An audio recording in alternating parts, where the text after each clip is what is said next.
bienvenue sur Mon Financier. Après avoir inscrit de nouveaux records annuels la veille, eh bien les marchés consolident légèrement leurs gains. Ils marquent une pause alors que la zone euro vient d'accorder une prolongation de 4 mois à la Grèce pour son programme de financement. Alors je vous rappelle que la présentation d'une feuille de route était la condition sine qua non pour obtenir donc cette prolongation du plan d'assistance financière dont bénéficie la Grèce depuis plus de 2 ans maintenant et qui arrive à son terme samedi 28 février. C'est désormais chose faite, la liste des réformes grecques est bien arrivée à Bruxelles et puis surtout eh bien, cette liste vient d'être validée par la zone euro, signe finalement que les marchés ont eu raison de se montrer optimistes et de parier donc sur le feu vert de l'Europe à l'extension du plan d'aide. Le CAC, lui, consolide quand même légèrement ses gains, moins 0,14%. On reste proche des plus hauts annuels autour des 4850 points. Ailleurs, Francfort est stable, tandis que Athènes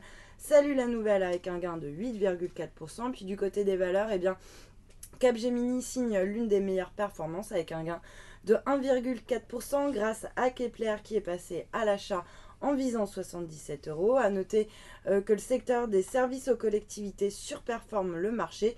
GDF Suez se retrouve en tête du CAC, le titre bondit de 1,46%, bien orienté également Veolia qui gagne 1,44%. Et puis sur le SBF 120, on notera que Suez Environnement se distingue parmi les meilleures performances. Technip se distingue également en nette hausse après avoir remporté un contrat subséa au Royaume-Uni. Et puis le secteur aéronautique, lui en revanche, est mal orienté.